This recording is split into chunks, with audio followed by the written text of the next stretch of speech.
বনু তামিম গোত্রের নেতা কে হবে? আল্লাহর হাবিব সাল্লাল্লাহু আলাইহি ওয়াসাল্লাম পরামর্শ করছিলেন। আবু বকর রাদিয়াল্লাহু তাআলা আনহু বললেন, আমার মনে হয় এই লোকটা হইলে ভালো হয়। ওমরে ফারুক বলেন, না উনি না, আমার মতে এই লোকটা হইলে ভালো। সাইয়েদনা আবু বকর বললেন, আরে না ওমর, তুমি বুঝো নাই, আমি যার কথা বলেছি সে হলে সবচেয়ে ভালো, তার মধ্যে নেতৃত্বের গুণ আছে। সাইয়েদনা ওমরে ফারুক বলেন, না আপনি বোঝেন নাই, আপনার চেয়ে আমি ভালো বুঝছি, আমি যারে বলেছি সেই হবে নেতা। তর্ক আছে না নাই? এই তর্ক, কথার নাম কথা, কথার পিঠে কথা করতে করতে করতে করতে ওনাদের মধ্যে একটু ঝগড়ার একটা ভাব। বিশ্বনবী বসা, এই ঝগড়া করতে করতে সাউন্ড বড় হয়ে গেছে, এই উনি হবে, উনি বলে না উনি হবে। বিশ্বনবীর কণ্ঠের চাইতে কণ্ঠ উঁচু হয়ে গেল, আরশের উপর থেকে একটা ধমক দিলেন কে? আল্লাহ বলেন, খবরদার, লা তারফাউ আসওয়াতাকুম ফাওকা সাওতিন নবী, নবীর কণ্ঠের চাইতে কণ্ঠ উঁচু করো না।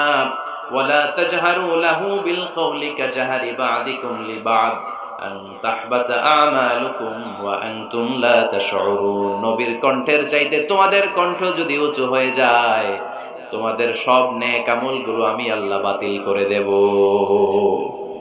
ধমকটা ছোট না বড়? ছোট না বড়? মনোযোগ আছে আপনাদের? যদি নবীর কণ্ঠের চাইতে তোমাদের কণ্ঠ বড় হয়, জীবনে যত ইবাদত করছো সব বাতিল, নামাজগুলো বাতিল, কাজে আসবে না। হজ করছো বাতিল, রোজা রেখেছো বাতিল, সব বাতিল। বেয়াদবি করেছো নবীর সাথে, চিল্লায় বলেন ঠিক কিনা? নবীর কণ্ঠের চাইতে নিচু হতে হবে কণ্ঠ। এই আয়াত আসার পরে সাহাবারা তো এমন ভয় পেলেন, এবার নবীর কাছেই কেউ আসে না। সুবহানাল্লাহ কইবেন না? ভয়ে আসে না, ভয়ে না জানি আমার কণ্ঠ আবার নবীর কণ্ঠের চাইতে উঁচু হয়ে যায়। ওমরে ফারুক রাদিয়াল্লাহু তাআলা আনহু ডানে ঘুরে বায়ে ঘুরে কাছে আসে না। আবু বকর রাদিয়াল্লাহু তাআলা আনহু ডানে ঘুরে বায়ে ঘুরে কাছে আসে না। আল্লাহর হাবিব ওমরে ফারুককে ডাক দিলেন, এই ওমর সামনে আসো, এদিকে আসো। ওমরে ফারুক আসলেন, কিন্তু ওমরে ফারুক এত আস্তে আস্তে কথা বলেন, বিশ্বনবী ওমরে ফারুকের কথা কানে শোনে না। সুবহানাল্লাহ নাই? এত আস্তে আস্তে ওমরে ফারুক কথা বলেন, বিশ্বনবী শুনতে পান না। ওমর কি বললা, একটু জোরে বলো না। ওমরে ফারুক একটু জোরে বললেন, তাও শুনেন না। বিশ্বনবী বলেন, আরেকটু সাউন্ড বড় করে বলো, আমি তো শুনি না, জোরে বলো। ভয়, কারণ কণ্ঠ যদি উঁচু হয়ে যায় আমার নবীর কণ্ঠের চাইতে, জীবনের সব ইবাদত শেষ। এজন্য কথা কওয়ার দরকার নেই, ইবাদত গুলো ঠিক থাকে, আওয়াজ করে পড়তে হবে আল্লাহু আকবার। তাহলে 2 নাম্বার গাইডলাইন, লা তারফাউ আসওয়াতাকুম ফাওকা সাওতিন নবী, নবীর কণ্ঠের চাইতে কণ্ঠ উঁচু করো না। আপনারা হজ উমরা করেছেন কে কে দেখি? মাশাআল্লাহ, হাত নামান। যারা আমরা করি নাই, আমরা আল্লাহর কাছে কামনা করি, আল্লাহ আমাদেরকেও তুমি যাওয়ার তৌফিক দাও। আমিন। আমরাও যেন আমার নবীর কবরের সামনে দাঁড়িয়ে নবীরে সালাম করতে পারি, তৌফিক দাও। আমিন। আমরাও যেন রাউদাতুম মিন রিয়াদিল জান্নাহে ঢুকে 2 রাকাত নামাজ পড়তে পারি, তৌফিক দাও। আমিন। তোমার ঘরটা যেন তাওয়াফ করতে পারি, তৌফিক দাও। আমিন। মক্কা মদিনার ঐতিহাসিক জায়গাগুলো যেন দেখে হৃদয়টারে ঠান্ডা করতে পারি, আল্লাহ তৌফিক দাও। আমিন। তো যারা গিয়েছেন তারা জানেন, মসজিদে নববীতে নামাজের পরে আপনারা যখন পূর্ব দিকে, প্রথম কাতারের পূর্ব দিকে সবাই লাইন ধরে যেতে যেতে প্রথমে বাম দিকে পড়ে রাউদাতুম মিন রিয়াদিল জান্নাহ, জান্নাতের বাগান সমূহ থেকে একটা বাগান। পুরো মসজিদে নববীর কার্পেটের এক কালার, ওই রাউদাতুম মিন রিয়াদিল জান্নাহর কার্পেটের আরেক কালার। আল্লাহ রাসূল সাল্লাল্লাহু আলাইহি ওয়াসাল্লামের ঘর আর মিম্বার এতটুকু জায়গাকে অন্য কালারের কার্পেট দেয়া হয়েছে। এটা দুনিয়ার বুকে জান্নাতের টুকরার মধ্যে থেকে একটা টুকরা, কোন সুবহানাল্লাহ। হাজিরা খুব ভিড় করে এখানে নামাজ পড়ার জন্য। এটা বাম দিকে পাবেন, এরপরে যেতে যেতে কিছু দূর যাওয়ার পরেই বাম দিকে পাবেন বিশ্বনবী সাল্লাল্লাহু আলাইহি ওয়াসাল্লামের কবর, আল কবর আশ শরীফ। আমার নবী এখানে শুয়ে আছে। যেই নবীর কথা আজীবন ওয়াজে শুনলেন, যেই নবীরে নামাজের তাশাহুদে বসে সালাতু সালাম পড়ে শোনা, যে নবীর জন্য দেহের তাজা রক্ত আমরা বিলিয়ে দিতে রাজি, ওই নবীর কবরের সামনে যে যখন দাঁড়াবেন আর ভাববেন আমার আর নবীর থেকে ব্যবধান 5-6 হাত, এখানে আমার নবী শুয়ে আছে, এইখানে আমি, আপনি কি ধৈর্য ধারণ করতে পারবেন? কথা বলেন, নিজেকে সামলে রাখতে পারবেন? আমার নবীর কোন উম্মত প্রথম যখন উমরা করতে যায়, হজ করতে যায়, নবীর কবরের সামনে দাঁড়িয়ে নিজেকে সামলে রাখতে পারে না, চিৎকার দিয়ে কান্না আসে, চোখ দিয়ে ধা ধা করে অশ্রু ঝরে।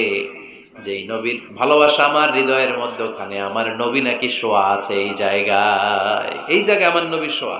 সহ্য হয় না, বুক ফেটে চিৎকার আসে, কিন্তু চিৎকার দেয়া যায় না। কারণ যে আয়াতের তাফসীর আপনাদেরকে শোনাচ্ছি, এই আয়াতটা বিশ্বনবীর কবরের উপরে লেখা।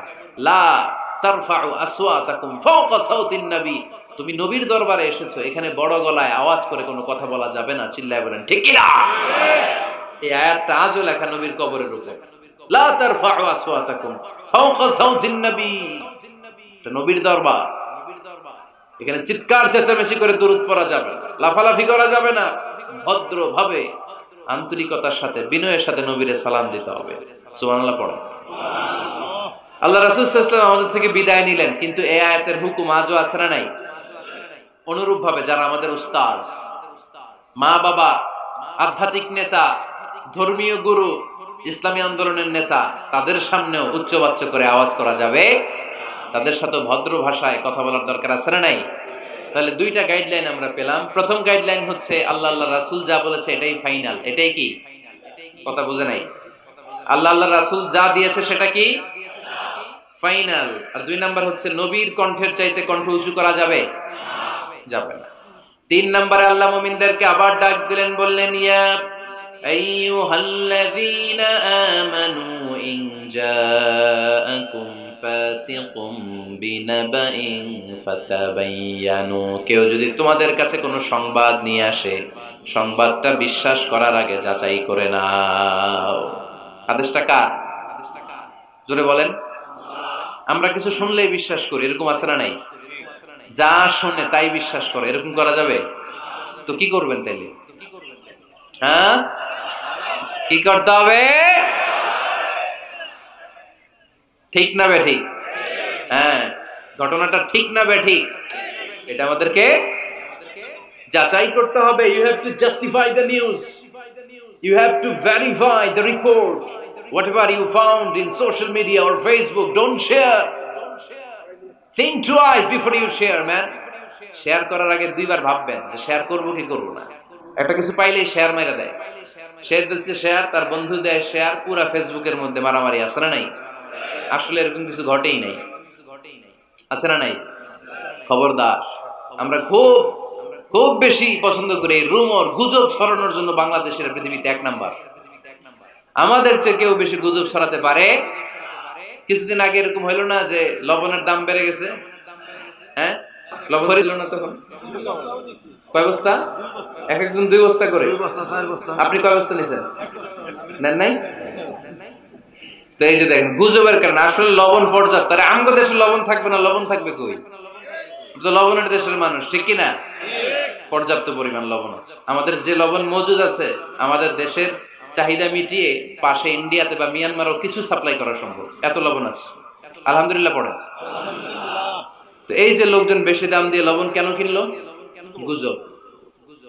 আমরা কি গুজব মানবো? গুজব এটারে আজকে আমরা নো বলে দিব। নো। কি বলবেন? এত আস্তে? গুজবকে আমরা কি বলবো? নো। গুজবে কান দিবেন না। প্রায় দেখবেন সোশ্যাল মিডিয়াতে অমুক নেতার গোপন ভিডিও ফাঁস। তো অমুক নেতার গোপন ভিডিও ফাঁস হয়েছে, আপনার কি সমস্যা? আপনার এত ভালো লাগে কেন? আপনার ভিডিও তো কয়দিন পরে ফাঁস হবে, তখন আপনি কি করবেন? এই সমস্ত আজে বাজে কাজে যাবেন না। অমুক নেতার কি ফাঁস হয়েছে, কি গোপন ভিডিও, কি স্ক্যান্ডাল, এগুলো নিয়ে কখনো মুমিনদের মাথা ব্যথা থাকতে পারে না। মুমিন চাইলে যে কোনো জিনিস শেয়ার দিতে পারে না। আপনি লা ইলাহা পড়েছেন, এই লা ইলাহা যেন তেন কোনো বাণী নয়। এই লা ইলাহার ঘোষণা দিয়ে যে মুমিন হয়, তার হাতগুলো আল্লাহর কাছে একেবারে সারেন্ডার, তার জিহ্বাটা সারেন্ডার, তার চোখগুলো সারেন্ডার, তার কানগুলো সারেন্ডার। সে চাইলেই মন যা চায় তা করতে পারে না, ঠিক কি না? আপনার কান দিয়ে যা শুনতে মন চায় শুনতে পারবেন? কেন পারেন না? কারণ আপনি মুমিন, ঠিক কি না? চোখ দিয়ে যা দেখতে মন চায় দেখা যায়।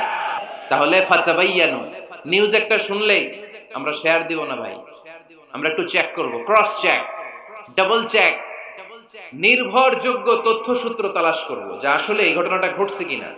100% যখন আপনি confirm, then you may share in Facebook, that's not a big deal, then share দেন, জনসচেতনতার জন্য শেয়ার দেন, সমস্যা নাই।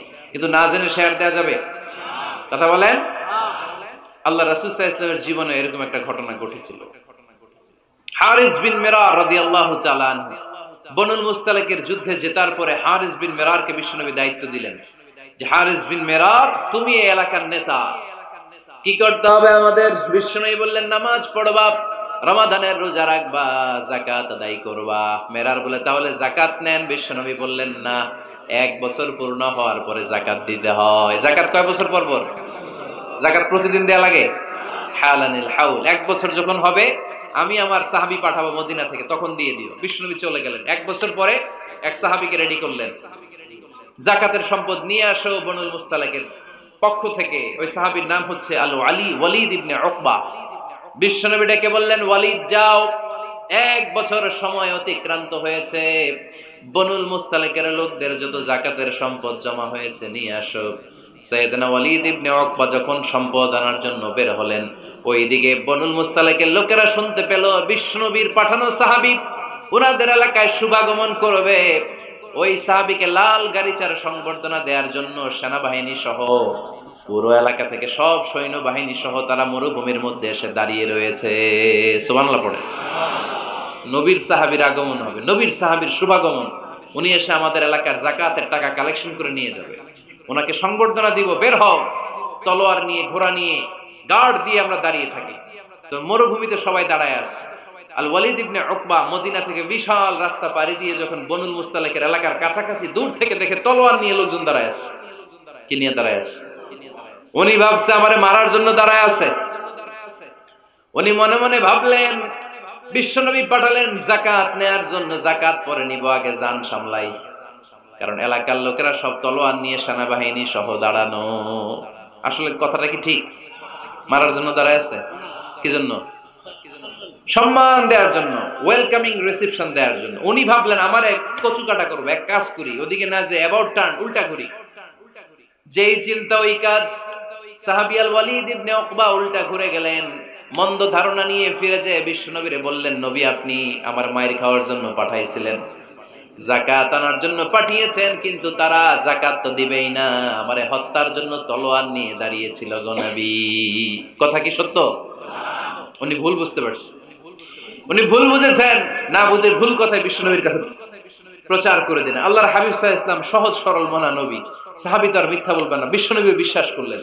বিশ্বাস করে খালিদ ইবনে ওয়ালিদের নেতৃত্বে 1000 সৈন্যের অভিযান পাঠালেন। বললেন যাও, যে দেখো ঘটনা কি, ঘটনা সত্য হলে অভিযান চালাও। আল্লাহ বলেন নবী অভিযান পরে চালায়েন, একটু থামেন।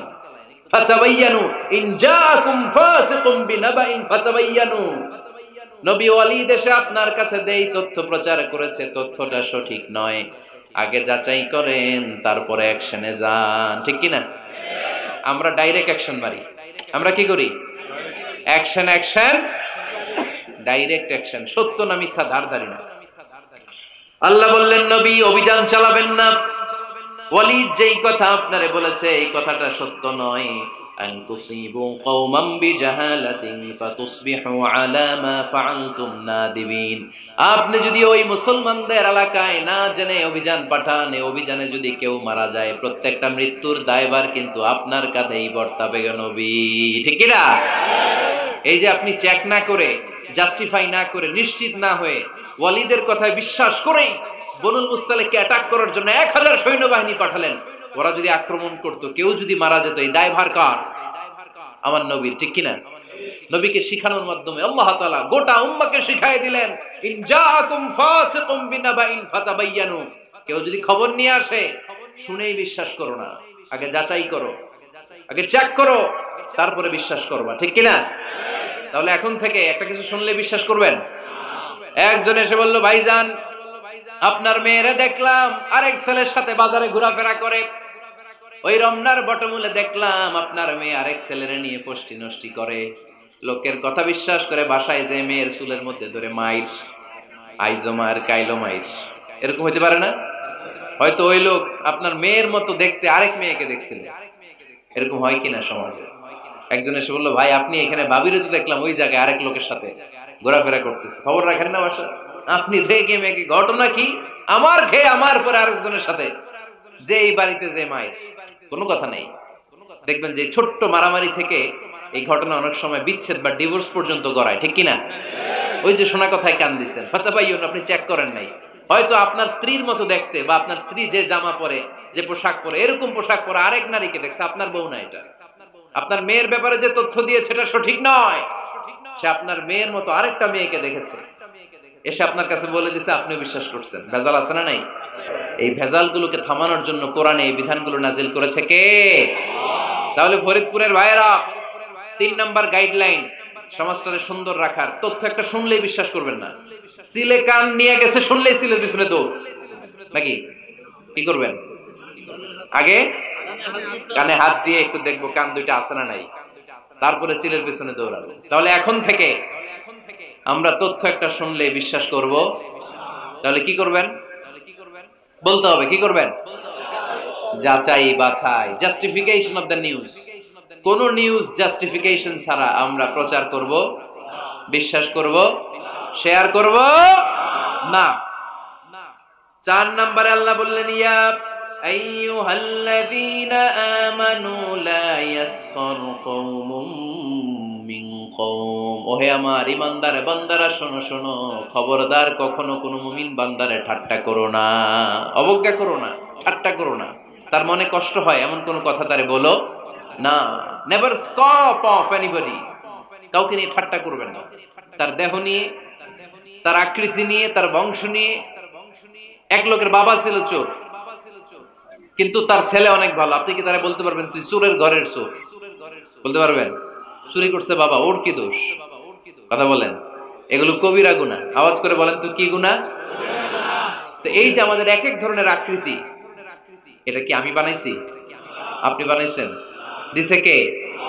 এজন্য কারো দেহের গঠন নিয়ে যদি আপনি অবজ্ঞা করেন, এটা প্রক্ষান্তরে আপনি স্রষ্টাকে নিয়ে অবজ্ঞা করলেন। কারো দেহের আকৃতি নিয়ে যদি আপনি তুচ্ছ করেন, তাকে তুচ্ছ করেননি, আমার রবকে আপনি তুচ্ছ করেছেন। চিল্লায় বলেন ঠিক কিনা? খবরদার। তুই কালু, তুই লম্বু, তুই মোটু, তুই কানা, তুই রোহিঙ্গা, আছে না নাই? ইদানিং ইদানিং এটা খুব চলে। এই রোহিঙ্গা নামটা আছে না? ফরিদপুরে এগুলো ঢুকে নাই না? আমাদের ওইদিকে দেখি কি অবস্থা, কারোর সাথে কেউ লাগলে তুই রোহিঙ্গা। কি আশ্চর্য, এই গালি কবে আসলো? হ্যাঁ, অনেক ধরনের গালি। ঢাকায় আরেকটা চলে ফইন নির্বুত। কি বলে? এই এগুলো আগে শুনি নাই আমরা, রিসেন্ট এগুলো বলা শুরু করছে। ফইন নির্বুত, রোহিঙ্গা না। এগুলো বলে আপনি কাউকে অবজ্ঞা করতে পারবেন? পারবেন না। খবরদার, এটা কবিরা গুনাহ, এটা ছোট গুনাহ মনে করবেন না। কারণ আকৃতি নিয়ে তুচ্ছ করা যায় না, কারণ আকৃতি দান করেছে কে? ওয়াল্লাযী ইউসাউইরুকুম ফিল আরহামি কাইফা ইয়াশা লা ইলাহা ইল্লা হুয়াল আজিজুল হাকীম। তিনি এমন সত্তা যিনি তোমাদের চেহারার অবয়ব দিয়েছেন, তোমাদের আকৃতি দান করেছেন তখন যখন তোমরা মায়ের পেটের ভেতরে ছোট্ট জোকের মতো ছিলা। মায়ের পেটের ভেতরে আমরা যখন সবাই এত ছোট্ট, তখনই আমাদের চেহারার আকৃতি দিয়েছে কে? কে সুন্দর হব, কে ছেলে হব, কে মেয়ে হব, কে মোটা হব, কে চিকন হব আমার ইচ্ছা হয়েছে? আওয়াজ করে বলতে হবে, কার ইচ্ছায়? প্রত্যেককে যদি আল্লাহ প্রত্যেকের নিজের চেহারা ডিজাইন করতে দিতেন, আল্লাহ যদি বলতেন তোমার চেহারাটা কেমন হবে তুমি ডিজাইন করো, তাহলে আপনি আপনারা কেমন বানাতেন? হ্যাঁ বলেন, ফরিদপুরের ভাইরা বলেন, সুন্দর করে বানাতেন তাই না? সবচাইতে স্মার্ট, সবচেয়ে সুন্দর করে আমি আমার চেহারাটা বানাতাম যদি আমাকে ডিজাইন করার সুযোগ দেওয়া হতো। কিন্তু এই সুযোগ তো আল্লাহ দেন নাই। ডিজাইন স্বয়ং করে দিয়েছেন কে? কোন নারীকে যদি আল্লাহ বলতে, এই নারীরা তোমাদের চেহারা কার কেমন লাগবে তোমরা বানাও, প্রত্যেক নারী কি করতো? বিশ্ব সুন্দরী করে নিজেকে বানাতো। খুদ ধরার মতো কোন জায়গা সে নিজের জন্য রাখতো না, ঠিক কিনা? কিন্তু এটা আল্লাহ দেন নাই। এই আকৃতিটা আমাদেরকে সরাসরি দান করেছেন কে? খবরদার, আমাদের অনেকে বিকলাঙ্গ, আমাদের অনেকের হাত ছোট, পা বড়, দেখতে মোটা, কেউ চিকন, কেউ কালো। খবরদার, কারো আকৃতি নিয়ে কখনো কোন অবজ্ঞার সুরে, ঠাট্টার সুরে কোনো কথা আমরা বলবো না। রাজি আছেন? সবাই রাজি আছেন? আল্লাহ রাসূল সাল্লাল্লাহু আলাইহি ওয়াসাল্লামের এক সাহাবী ছিল, নাম ইবনে মাসউদ রাদিয়াল্লাহু তাআলা আনহু। ওনার পায়ের নলা ছিল খুব চিকন, অস্বাভাবিক চিকন, স্বাভাবিক না। তো উনিও এটা ঢেকে রাখতেন, দেখাতেন না কাউকে। একদিন উনি খেজুর পাড়ার জন্য খেজুর গাছে উঠলেন। খেজুর গাছে ওঠার পরে নিচ থেকে সাহাবারা পায়ের চিকন নলা দেখে ফেলছে। দেখে সবাই হাসি, সবাই হেসে কুটি কুটি। বিশ্বনবী বললেন, হেসো না, খবরদার, আমার ইবনে মাসউদের পায়ের চিকন নলা দেখে হেসো না। আমার ইবনে মাসউদের এই পায়ের চিকন নলা যদি মিজানের পাল্লায় উঠিয়ে দেয়া হয়, কিয়ামতের দিন উহুদ পাহাড়ের চেয়েও ভারী হয়ে যাবে। খবরদার, আমার ইবনে মাসউদকে আমার আল্লাহ অনেক পছন্দ করে, তার পা চিকন দেখে তাকে তুচ্ছ করো না। আল্লাহর হাবিব সাল্লাল্লাহু আলাইহি ইসলামের 11 জন স্ত্রীর মধ্যে থেকে একজন স্ত্রী ছিলেন একজন স্থূল আকৃতির, অবেসিটি ছিল, একটু মোটা। ওনার নাম ছিল সাফিয়া রাদিয়াল্লাহু তাআলা আনহা। আম্মা জান আয়েশার সাথে একবার সাফিয়ার ঝগড়া। নবীদের বউদের মাঝে মাঝে মাঝে ঝগড়া হতো, তবে সেটা হতো মধুর ঝগড়া। সুবহানাল্লাহ পড়েন। আম্মা জান আয়েশা রাদিয়াল্লাহু তাআলা আনহার বাসায় একদিন বিশ্বনবী বসা ছিলেন, আর একজন স্ত্রী, বিশ্বনবীর আরেকজন স্ত্রী রান্না করে কিছু খাবার আম্মা জান আয়েশার ঘরে পাঠিয়েছেন। এক দাসী দিয়ে বলল, যাও এটা আয়েশার ঘরে দিয়ে আসো, কারণ নবী আয়েশার ঘরে। আম্মা জান আয়েশা রাদিয়াল্লাহু তাআলা আনহা বললেন, এগুলো কি? ওই দাসী বলে, তরকারি। কে দিছে? অমুক স্ত্রী। কেন দিয়েছে? আমি কি রান্না করতে পারি না? তোমরা রান্না তোমরা খাও। এই কথা বলে পাতিল সহ উড়ায় মারছে চেহারা। এর কারণ ওনারা মানুষ ছিলেন, মানবীয় ব্যাপারগুলো ওনাদের মধ্যেও কাজ করত। আবার এক স্ত্রী ঝোল দিয়ে রান্না করে কিছু খাবার নিয়ে এসেছে, আম্মা জান আয়েশা রেগে মেগে ওই ঝোল নিয়ে ওই স্ত্রীর গালের মধ্যে মেখে দিয়েছেন। বিশ্বনবীর আরেক বউয়ের গালের মধ্যে ওই ঝোল লাগাই দিছে। এবার ওই স্ত্রী বিশ্বনবীর কাছে যে বলে, ইয়া রাসূলুল্লাহ, দেখেন আয়েশারে আপনি বেশি আদর করেন তো, দেখেন কি করে আমাদের সাথে। এই যে আমাদের গালের মধ্যে ঝোল মাখাই একবার মেকআপ বানাই দিচ্ছে। বিষ্ণু ইসা ইসলাম বললেন, তাই আয়েশাকে ডাকো। আম্মা জান আয়েশা রাদিয়াল্লাহু তাআলা আনহা আসলেন। আল্লাহ রাসূল সাল্লাল্লাহু আলাইহি ওয়াসাল্লাম বললেন, তুমি কি আমার এই স্ত্রীর সাথে এমন আচরণ করেছো? আম্মা জান আয়েশা বললেন, করেছি। কেন? আম্মা জান আয়েশা বললেন, তখন মেজাজটা গরম ছিল, এখন বুঝতে পারতেছি আসলে এই কাজটা করা ঠিক হয় নাই। এবার বিশ্বনবী বিচার করবেন। বিশ্বনবী বললেন, আল কিসাস, যেমন করা হয়েছে বিচার হবে তেমন। তোমার গালে যেমনি ঝোল লাগাই দিয়েছে, তুমি একটু ঝোল নিয়ে আয়েশার গালে লাগাই দাও। সুবহানাল্লাহ পড়বেন না? ওই স্ত্রীও কিছু ঝোল নিয়ে আম্মা জান আয়েশার গালে লাগাই দিল। এখন দুইজনে হাসতেছে, বিশ্বনবীও হাসলেন, আরশের উপর থেকে খুশি হয়ে গেলেন কে? তো স্ত্রীদের মধ্যে মাঝে মাঝে এটা ঘটতো। সাফিয়া রাদিয়াল্লাহু তাআলা আনহা ছিলেন একটু মোটা। আম্মা জান আয়েশা বললেন, ইয়া রাসূলুল্লাহ, দেখেন আপনার মুটি বউ, আপনার মুটকি বউ, এই মুটি বউ বলে একদিন একটা গালির মতো দিয়ে ফেলছে। আল্লাহ রাসূল সাল্লাল্লাহু আলাইহি ওয়াসাল্লাম রেগে গেলেন, বললেন, আয়েশা এটা কেমন কথা তুমি বললা মুটি? আমার সাফিয়ারে তুমি মুটি বলে গালি দিলা রে আয়েশা। ইয়া আয়েশা লাকাদ কুলতি লা কালিমা লাউ মুসিজাত বিমাইল বাহরি লামাজাজাতহু, এমন একটা মন্তব্য তুমি সাফিয়ার ব্যাপারে করে ফেলেছো রে আয়েশা, এই কথাটা যদি সাগরের নীল পানির মধ্যে ছেড়ে দেয়া হয়, এই কথার পঙ্কিলতার কারণে, এই কথার কর্দমাক্ততার কারণে, এই কথার পঙ্কিলতার কারণে সাগরের সব পানিগুলো মুহূর্তের মধ্যে কালো হয়ে যাবে। এই কথাটা সাগরে ফেলে দিলে সাগরের নীল পানি পুরোটা কালো হয়ে যাবে। আয়েশা, খবরদার, কাউকে তুচ্ছ করে অবজ্ঞা করে কখনো কিছু বলা যাবে না। এই জিহ্বাটা এটা ভয়ঙ্কর একটা অঙ্গ। বেশিরভাগ পাপ এই জিহ্বা দিয়ে হয়। কি দিয়ে হয়? এজন্য সাহাবারা জিহ্বা ধরে মাঝে মাঝে জিহ্বার মধ্যে ব্যাত মারতেন আর বলতেন, জিহ্বা তোর জন্য আমি আটকে যাব কিয়ামতের দিন। আমলিক আলাইকা লিসানাক, নিজের জিহ্বার মালিক নিজে হন। আপনার জিহ্বার মালিক যেন শয়তান না হয়ে যায়। জিহ্বা আপনার, শয়তানের ভাষায় আপনি কথা বলেন কেন? খবরদার, প্রতিটা কমেন্ট, প্রতিটা কথা, প্রতিটা মন্তব্য, এগুলোর ব্যাপারে কিয়ামতের দিন পাই টু পাই করে আপনার কাছে আল্লাহর সুপ্রিম কোর্টের কাঠগড়ায় দাঁড় করিয়ে আপনারা জিজ্ঞেস করবে কে? এজন্য বিশ্বনবী বলছেন, মাইয়াজমানলি মা বাইনা লিহইয়াইহি ওয়া মা বাইনা রিজলাইহি আদমান লাহুল জান্নাহ, আমার কোন উম্মত যদি দুইটা অঙ্গের গ্যারান্টি আমারে দেয়, আমি আমার উম্মতকে জান্নাতের গ্যারান্টি দেব। দুইটা অঙ্গের, একটা হলো জিহ্বা আর একটা লজ্জাস্থান। দুই চোয়ালের মাঝে যা থাকে লিজ্জা, জিহ্বা, আর দুই পায়ের মাঝখানে যা থাকে লজ্জাস্থান। এই দুইটা অঙ্গের গ্যারান্টি যদি বিশ্বনবীকে আপনি দেন যে নবী, জিহ্বা আর লজ্জাস্থান এই দুইটা অঙ্গের কোনো পাপ আমি করব না, নবী বলে আমি দুনিয়ায় তোমার জান্নাতের গ্যারান্টি দিলাম। এজন্য জিহ্বাটারে সামলান, যা মনে চাই বললেন না। খবর আছে না নাই? খবর আছে। মা ইয়ালফিযু মিন কাউলিন ইল্লা লাদাইহি রাকীবুন আতীদ, যা মুখ দিয়ে বের হয় লিখে রাখার জন্য দুইজন ফেরেশতা রেডি করে রেখেছে কে? চিল্লায় বলেন। আমরা বেঁচে থাকবো ততদিন থাকবে আমাদের কাঁধে, আমরা মরে যাবো এই ফেরেশতারা উড়াল দিবে, ঠিক কি না?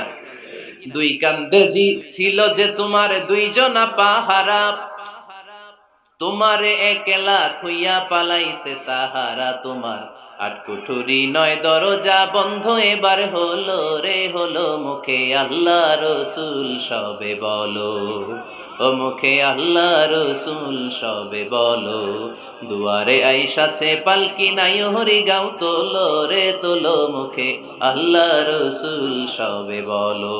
ঠিক না? এজন্য সাবধান, আমলিক আলাইকা লিসানাক, নিজের জিহ্বার মালিক নিজে হন। মন যা চায় মুমিন তখন ইচ্ছা মতো মন মতো কোনো মন্তব্য ছুটতে পারে না। বিশ্বাসী বলে যদি নিজেকে দাবি করে, নিজের জিহ্বার মালিক নিজে থাকার দরকার আছে না নাই? তাহলে 4 নম্বরে আল্লাহ বললেন লা ইয়াসখার কওমুন মিন কওম, কেউ কাউরে ঠাট্টা করব না, আমরা অবজ্ঞার সুরে কোনোদিন কাউরে কোনো কথা বলবো না। এরপরে 5 নম্বরে আল্লাহ বললেন ওয়ালা তালমিজু আনফুসাকুম, খবরদার তোমরা অন্যের দোষ খোঁজো না, দোষ খুঁজবা নিজেদের। কিন্তু সমাজে আমরা অন্যের দোষ খুঁজি কি খুঁজি না? 5 নাম্বার ওয়ালা তালমিজু আনফুসাকুম, নেভার ডিসফেম ইচ আদার, একে অপরের দোষ খোঁজো না। আমাদের সমাজে কিছু লোক আছে নিজের দোষ দেখে না, খালি অন্যের দোষ দেখে, আছে না নাই? চায়ের দোকানে বসে বসে দেখবেন বলবে এই বাড়িতে এই সমস্যা, ওই বাড়িতে ওই সমস্যা, ওই বাড়িতে মারামারি, ওই বাড়িতে কাটাকাটি, তোর বাড়িতে কি সমস্যা ওইটা বল, তোমার বাড়িতে কি সমস্যা ওইটা বলো মিয়া। আছে না এরকম? এই হুজুর ভালো না, এই সমস্যা, ওই হুজুরও ভালো না, এই হুজুরও খারাপ, এই হুজুরের এই সমস্যা। তুমি হুজুরের কি সমস্যা? তুমি হুজুরের কি সমস্যা আগে জাতির কাছে ওইটা বলো। আগে নিজে ভালো হও, নিজে ভালো তো জগৎ ভালো। জন্য খবরদার অন্যের দোষ খুঁজবেন না, এটা খুব বাজে একটা স্বভাব, খালি অন্যের দোষ খোঁজে। যে নিজে নিজের দোষ খুঁজতে পারে, যে নিজে নিজের সমালোচনা করতে পারে, সে সবচেয়ে বুদ্ধিমান। কারণ অন্যে কি করছে এই ব্যাপারে আপনারা ধরবে আল্লাহ। কথা বলেন না কেন? আল্লাহ আপনাকে ধরবে আপনার কি সমস্যা, আপনি কি করলেন, শুধু ওই ব্যাপারেই আপনি জিজ্ঞাসিত হবেন। এজন্য আল্লাহ বললেন তাদের উপর আমার লানত, তাদের উপর ধ্বংস, যারা প্রকাশ্যে অপ্রকাশ্যে অন্যদের দোষ খুঁজে বেড়ায়, দোষ বলে বেড়ায়, এরকম আছে না নাই? আল্লাহ লানত দিয়ে বললেন ওয়াইলুল লিকুল্লি হুমাযাতিল লুমাযা, গোপনেও দোষ খোঁজে প্রকাশ্যেও দোষ বলে, তাদের উপর আল্লাহ লানাত।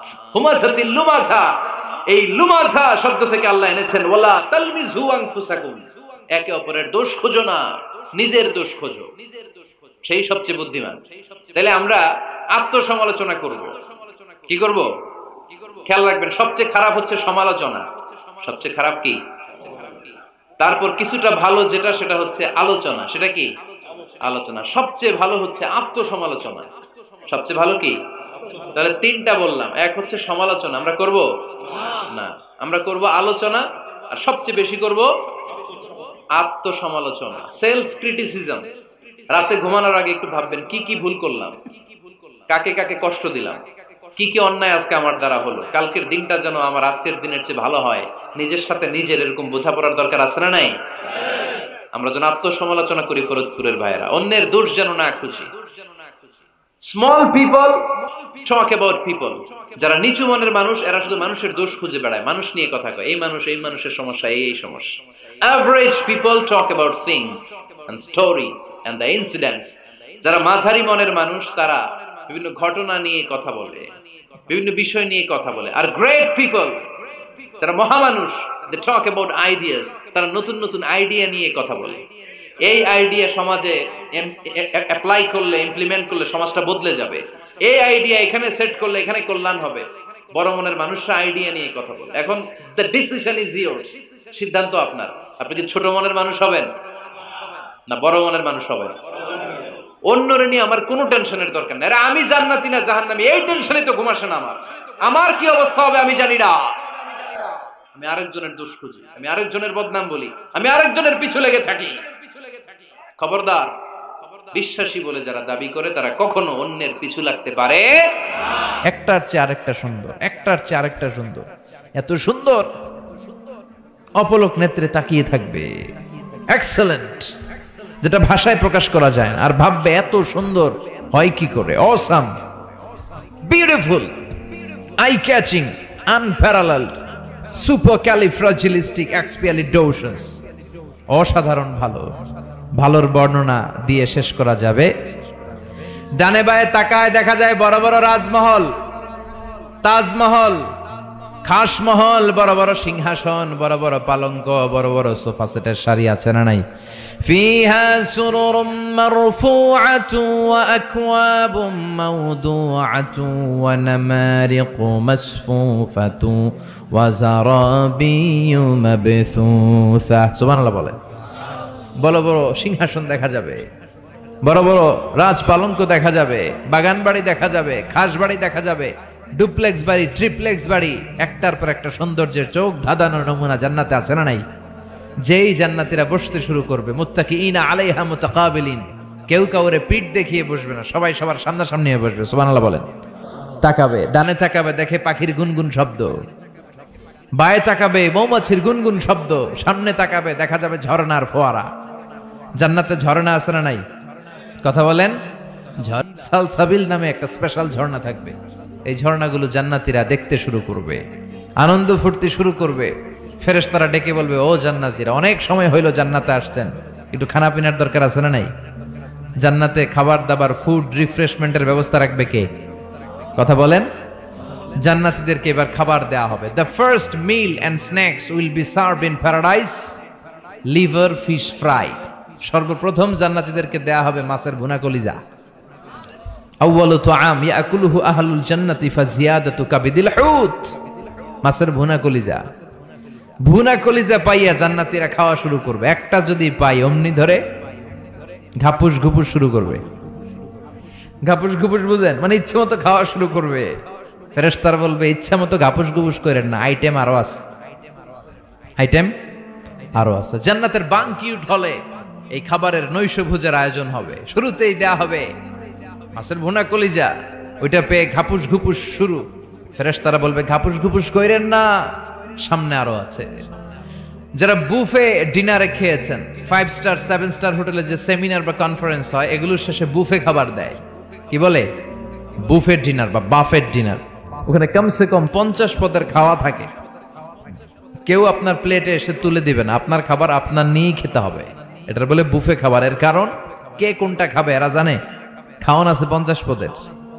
ওখানে সালাদ থাকবে 5-6 ধরনের, মুরগি, গরু, খাসি, মানে গোশত থাকবে 5-6 ধরনের, মিষ্টি আইটেম থাকবে 5-6 ধরনের, কাবাব থাকবে 5-6 ধরনের, শিক কাবাব, জালি কাবাব, শামি কাবাব, ফ্রাই কাবাব, ঝাল কাবাব, হায়দ্রাবাদি কাবাব, কাশ্মীরি কাবাব।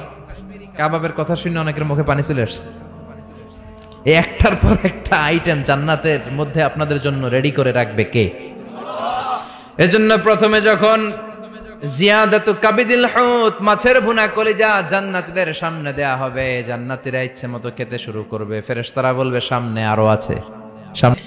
ওয়ালাহামি তাইরিম মিম্মা ইয়াশতাহুন,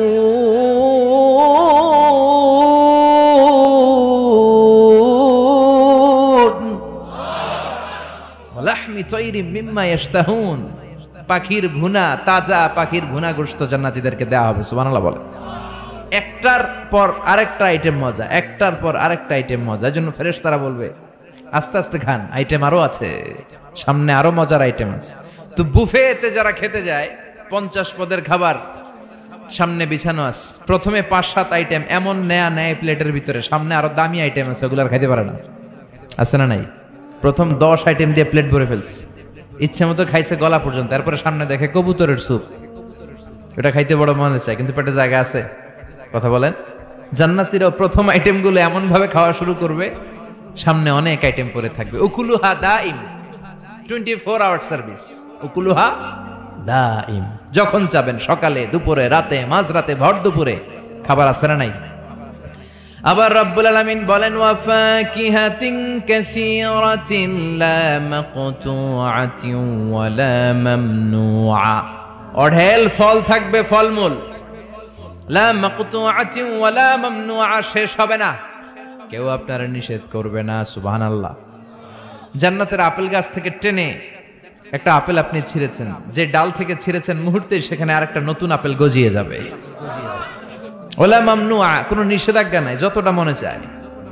আমাদের দেশে মসজিদে দেখবেন দোয়া অনুষ্ঠানের পরে জিলাপি দেয় না, বা মিষ্টি দেয়, বা বিরিয়ানি দেয়, বলে দেয় যে সবাইরে 2 প্যাকেট কইরা, সবাইরে 2 প্যাকেট। তো আপনি যে যদি বলেন আমারে 3 প্যাকেট দেন, কেউ যদি বলে আমাকে 4 প্যাকেট দেন, দিবে না, নিষেধ করবে। কিন্তু জান্নাতে নিষেধ নাই, লিমিটেড কোনো খাবার নাই, আনলিমিটেড, ইচ্ছে মতো খাবেন। চিল্লায় পড়েন আল্লাহু আকবার। জান্নাতে ড্রিঙ্কস আছে না নাই? সুপেয় পানীয় যাই খাওয়াবে সব সারাবান তাহুরা। সুবহানাল্লাহ বলেন। ওয়াসাকাহুম রাব্বুহুম শারাবান তাহুরা। জান্নাতে যত পানীয় আল্লাহ খাওয়াবে সব হবে পবিত্র পানীয়। সুবহানাল্লাহ পড়েন। 4 ধরনের ড্রিঙ্কসের ঝর্ণা থাকবে। পানির ঝর্ণা, দুধের ঝর্ণা, মধুর ঝর্ণা, মদের ঝর্ণা। কয়টা খাবেন? দুনিয়াতে মদ খাওয়া মুমিনদের জন্য হারাম করেছে কে? ওই আল্লাহ জান্নাতে আমাদেরকে মদ খাওয়াবে। ওই আল্লাহ আমাদেরকে মদ খাওয়াবে। জান্নাতের মদে কোনো দুর্গন্ধ হয় না। জান্নাতের মদ খেলে কোনো মাতলামি আসে না। সুবহানাল্লাহ পড়েন। জান্নাতের ফুল বাগানের সুন্দর সুন্দর ফুলগুলোর নির্যাস থেকে যে রস, ফ্লাওয়ার নেক্টার, ইংরেজিতে বলে ফ্লাওয়ার নেক্টার, পুষ্পরস, ওই রস দিয়ে আল্লাহ এই মদ বানাবে। কোনো দুর্গন্ধ নাই, কোনো মাতলামি নাই, খেলেই প্রাণটা জুড়িয়ে যায়।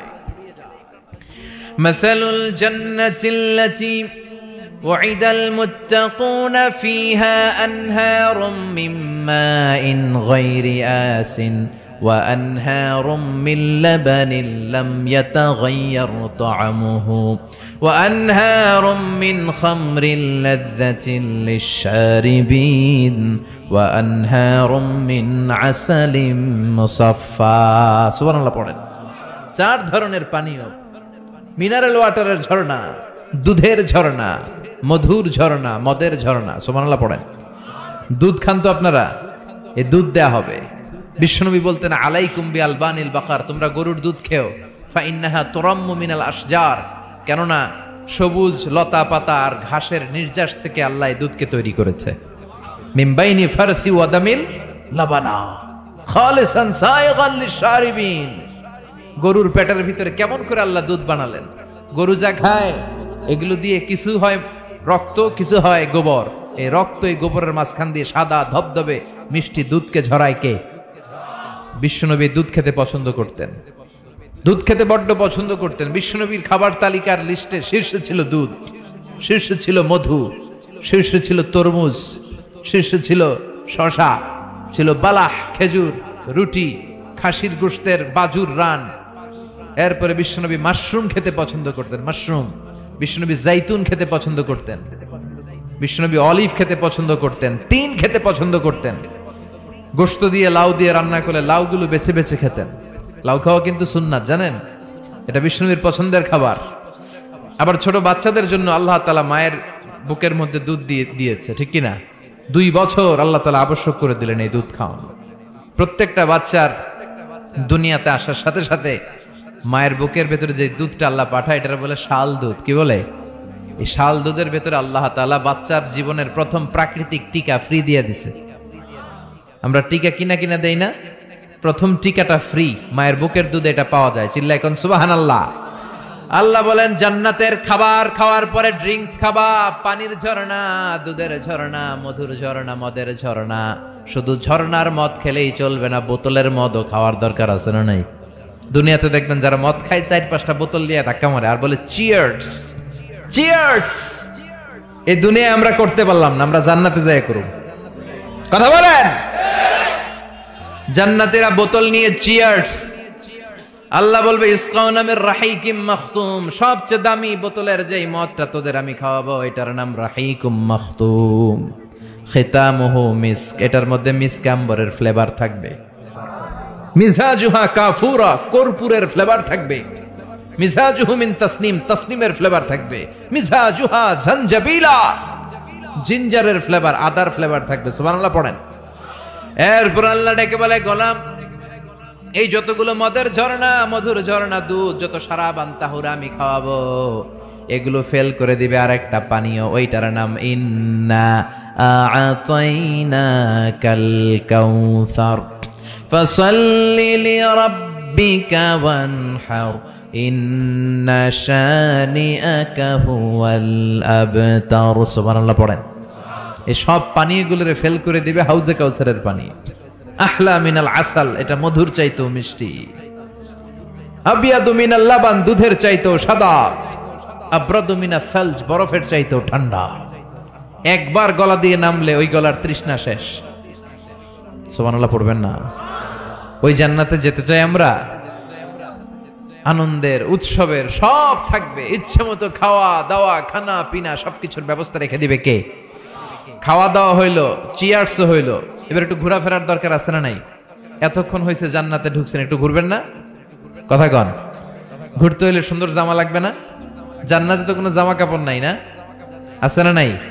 ওয়ালিবাসুহুম ফিহা হারির, জান্নাতীদের পোশাক হবে রেশমের তৈরি পোশাক, মেড অফ সিল্ক। আল্লাহ বলেন ওয়া আলিয়াহুম সিয়াবু সুন্দুস খুদরুন ওয়াস্তাবারাক, সবুজ মিহি কাপড়ের, সিল্কের, রেশমের কাপড় দিয়ে জান্নাতীদেরকে জামা পরিয়ে দেয়া হবে। Their dress will be in paradise, fine green silk with gold embroidery. সবুজ পাতলা মিহি রেশমের কাপড় দিয়ে জান্নাতে আপনাদের পোশাক বানিয়ে দেয়া হবে, যেটার মধ্যে গোল্ডের, স্বর্ণের এমব্রয়ডারি করা ডিজাইন থাকবে। আবার জান্নাতীদের প্রত্যেকের হাতের মধ্যে স্বর্ণের চুড়ি পরিয়ে দিবে কে? ওয়া ইউহাল্লাউনা ফিহা আসাবিরা মিন যাহাব, দুনিয়ার বুকে পুরুষদের জন্য চুরি পরা হারাম করেছে কে? দুনিয়ায় যাই ছেলেগুলো তোমরা ব্রেসলেট পরো নাই, জান্নাতে স্বর্ণের ব্রেসলেট পরাইয়া দিবে কে? স্বর্ণের ব্রেসলেট। দুনিয়াতে অনেক ছেলেরা কিন্তু চুরি পরে।